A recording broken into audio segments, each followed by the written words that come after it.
ଆମେ ଗଜପତି ଜିଲ୍ଲାର ଗୋଟେ ଅପାର ସମ୍ଭାବନାର ଜିଲ୍ଲା ଗଜପତି ଜିଲ୍ଲାରେ ସମସ୍ତ ପର୍ଯ୍ୟଟକ ସମସ୍ତ ଭକ୍ତମାନଙ୍କୁ ମଧ୍ୟ ଯେଉଁଭଳି ଭାବେ ଆକର୍ଷଣ କରିବାର ସାମର୍ଥ୍ୟ ଗଜପତି ମାଟିରେ ଅଛି।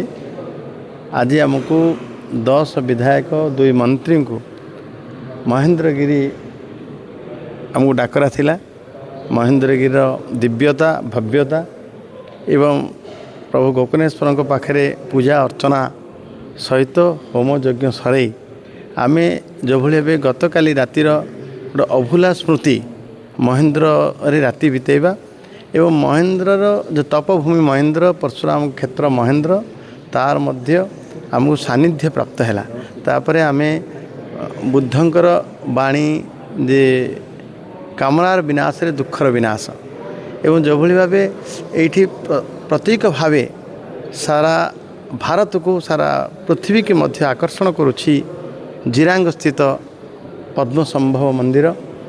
ଏଇଠି ସମସ୍ତଙ୍କ ଭିତରେ ସଂହତି ରକ୍ଷା କରି ସମସ୍ତଙ୍କ ଭିତରେ ସଦ୍ଭାବ ରକ୍ଷା କରି ଏବଂ ଯେଉଁଭଳି ଭାବେ ଆମେ ବୁଦ୍ଧଙ୍କ ପାଖରେ ଦେଖିଲୁ ସାରିପୁତ ମଙ୍ଗଳାୟନ ଏବଂ ପଦ୍ମସମ୍ଭବଙ୍କର ଦ୍ୱିତୀୟ ବୁଦ୍ଧ ଯାହାକୁ ଅବତାର ବୋଲି କୁହାଯାଏ ଏବଂ ତାଙ୍କର ମଧ୍ୟ ଦର୍ଶନ କରି ସାନ୍ନିଧ୍ୟ ଲାଭ କଲୁ। ଏଇଠି ପୃଥିବୀର ଯେମିତି ନେପାଳ ଭୁଟାନ ଏବଂ ଆମର ଅରୁଣାଚଳ ପ୍ରଦେଶ ସିକିମ୍ ବାହାର ବିଭିନ୍ନ ରାଜ୍ୟର ବିଭିନ୍ନ ଦେଶରୁ ମଧ୍ୟ ପିଲାମାନେ ଆସନ୍ତି ଏଇଠି ପାଠ ପଢ଼ନ୍ତି। ଇଏ ଗୋଟେ ମଣିଷ ତିଆରି କାରଖାନା ବୌଦ୍ଧଙ୍କର ବିଚାରରେ ମଣିଷ ତିଆରି କାରଖାନା ଏଭଳିଆ ଗୋଟେ ଅନୋଖା ଯାହାକୁ ଏସିଆର ସର୍ବବୃହତ ପାଗୋଡ଼ା କହିଲେ ମଧ୍ୟ ଅତ୍ୟୁକ୍ତି ହେବ ନାହିଁ।